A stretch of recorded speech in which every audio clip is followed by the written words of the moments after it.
To our Benin studio, Honorable Patrick Obayagbo. Yes, the question whether the unity is negotiable has always been there. Now, is our unity really a burden for us, judging from what different opinions that have been coming across? In the last 3 days, people have talked about leadership, people have talked about structures and other means that we need to actually do to stabilize our nation. Is the question for unity a burden, really? Of course, it will bother any compos mentis Homo sapien who is a Nigerian, But let me start by saying that the Fonset origo for why Nigeria is today quagmired, or if you like, quarantined in a labyrinthian bind, or if you further like, a cul-de-sac of Penelopic disunity and instability can be traceable to a vaudeville of reasons. But if you give me the indulgence of time, I will race through about 4 or 5 reasons with ceaseless staccato. We cannot begin to dilate this topic without first of all tracing the reason to what I would like to stigmatize as the challenge of our historical colonial legacy. When the colonial masters amalgamated the north and southern Nigeria into Nigeria, they didn't do it to satiate the Pax Nigeriana of our dreams. No. It was to masturbate and to mollycoddle their imperialistic ego and obesity. Little reason, therefore, that they apotheosized our centrifugal fault lines. The North and the South lived as different countries, whereas in other large British colonies, such as in India and Sudan, where they had just one single administrative system, in Nigeria, we had 2 administrative systems, one in the north, one in the south. We had different judicial systems, different land tenure systems, different educational systems.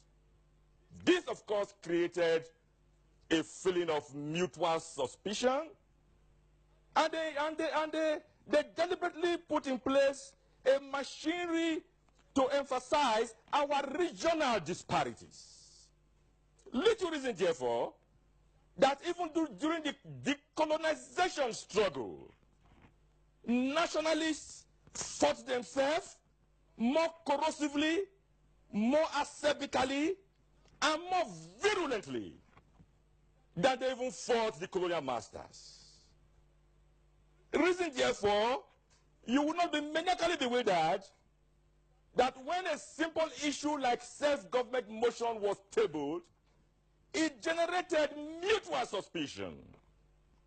That, of course, was the genealogy of the distrust and mutual suspicion we had in the country.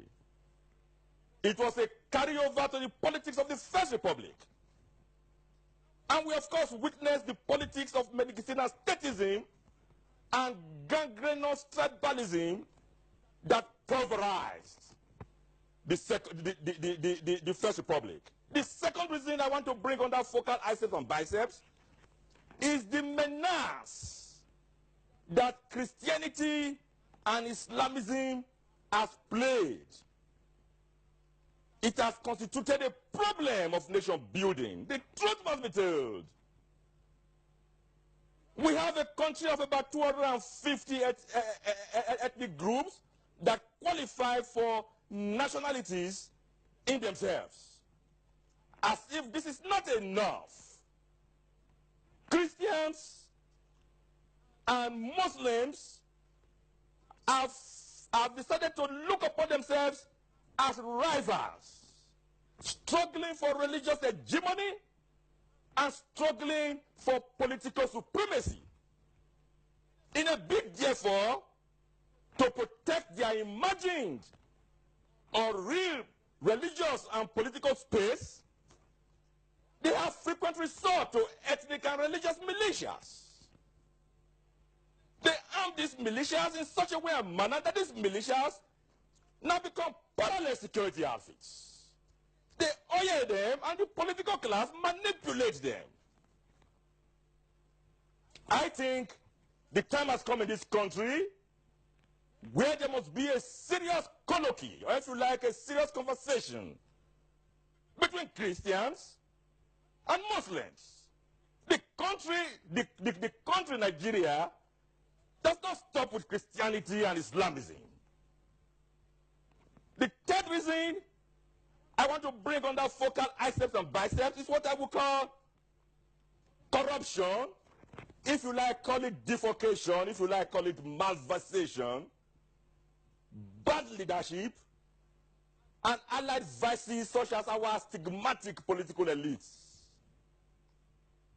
Since 1960, but most especially since the Second Republic, we have had in the main politics of prebendalism,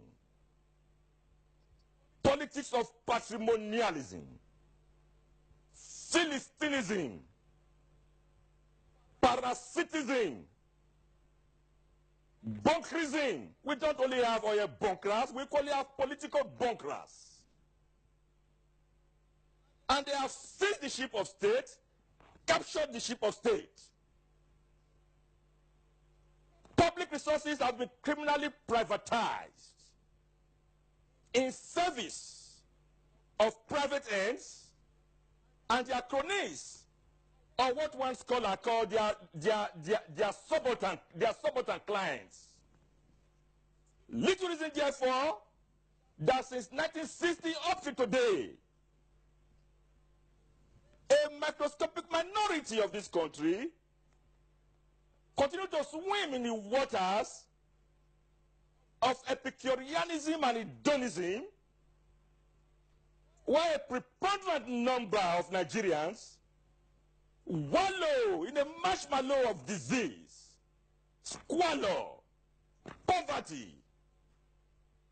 And at times, this vast majority of Nigerians vacillate between exorbitant enthusiasm and irrational irritability. Are you surprised, therefore, if the aftermath of this dysfunctional state, where macroeconomic policies will not work, will occasion restiveness, youth restiveness, will occasion instability, and will occasion cause for separatism? These are necessary concomitants of leadership failure. All right, that's from our Benin Network on to Benin Network Center. Honorable Patrick Obayagbo, of course, you've been listening to the other guests. In terms of having a clear vision as to where we want Nigeria of our dream to be, what is it that we need to do so that, as some of the guests have also indicated, there will be social justice and there will be social mobility, and then less emphasis on identity matters that at the moment tend to exacerbate the tensions with regard to unity and stability. Where do we want to go to, and how do we want to get there? And can we have the elite class and the other stakeholders mobilized to get to Nigeria of our dream, united and stable, but not necessarily uniform? For me, beyond social justice, there must be economic justice. That is at the root. That is at the root of agitations in the country. The British jurist and philosopher Albert Venn Dicey talked about the rule of law. There must be rule of law in this country. There must be supremacy of the law of the land. The difference between, one of the differences between the developed society and developing society is the fact that we relate with the rule of law as it suits our whims and caprices. There must be rule of law. For me, I do not believe that the political elites are ready to commit class suicide yet. And because the political elites are not ready to commit class suicide, we must constitutionalize and give legal teeth to what are our noble aims and aspirations. And that is where the clamor for restructuring and devolution of powers come into the picture. Never mind that the idiot restructuring has today become a buzzword for both very sublime and pristine thinkers and even those who are politically shattered, tattered, battered, and tattooed. The truth remains is that if this country must make progress, we must devolve powers. And if you want me to speak to some specificities in the devolution of powers and remove it from its nebulous realm like the hanging garden of Babylon, I would say straight away that I am of the firm view that the fundamental objectives and directive principles of state policy in our constitution should be given a legal teeth. It has become a high time where it should be made justiciable. Secondly, we must look at the public policy and fiscal federalism side of our federation. I am imparting material in Cabudo Simulacrum with the recommendations of the National Confab that posited that we must rejig our revenue allocation formula. And it was stated that the state should have 35%, local government 22.5%, and the federal government 42.5%. I equally believe, and I'm equally of the same view, that minerals should be divested completely from the monopolistic hold in the exclusive legislative list. Put this in the concurrent list. And provide 5% of our national budget yearly to prospect for mineral deposits. The presidency of the country should be rotated for a period of time among the 6 geopolitical regions. You must equally federalize security matters. A situation where Abuja sits in Mount Olympus and expect that they know grassroots policing is no longer realizable. I am equally surprised that the National Assembly thought that INEC should not conduct local government elections. Are we federalizing, or we are unitarizing? So until we divest the federal government and the center of this Santa Claustic and narcissistic,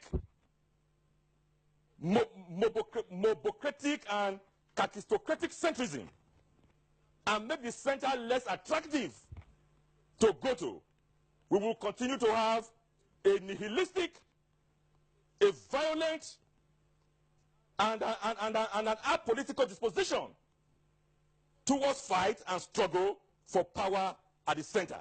So I believe we must begin to have an incremental devolution of powers. That is the only way to go. Honorable Patrick Obahiagbo, we'll bring you down from your mountain Olympus, like you pointed out. Thank you very much. We appreciate your contribution. Yeah, well, we are blessing, of course. I mean, from what you listen to him say, he has already battered the subject matter, tattered it, and politically tattooed it. All right, Patrick Obahiagbo, of course, he's not disappointed just yet, but we have reactions. And back to Honorable Patrick Obahiagbo. Patrick Obahiagbo, well, thanks a lot. I mean, you've said a lot of things. Of course, you have tattooed the points. You've talked about the political bunker and Epicureanism, hedonism, and then, of course, with the Santa Claustic perspective. What are your closing thoughts? In less than 15 seconds, we'll give Prof 30 seconds, we'll give you 15 seconds. This is to comment to Nigerians, more particularly the political elites, the immortal words of the late Prime Minister of Great Britain, Winston Leonard Spencer Churchill, who was once quoted as saying that at all times, it is always better to war than to jojo. Thank you. All right. On that note, we'd like to thank Honorable Patrick Obahiagmo. We've had Siwo from you today, and Wosi from our Benin Network Studios. A pleasure having you on the program. Okay, now let's come.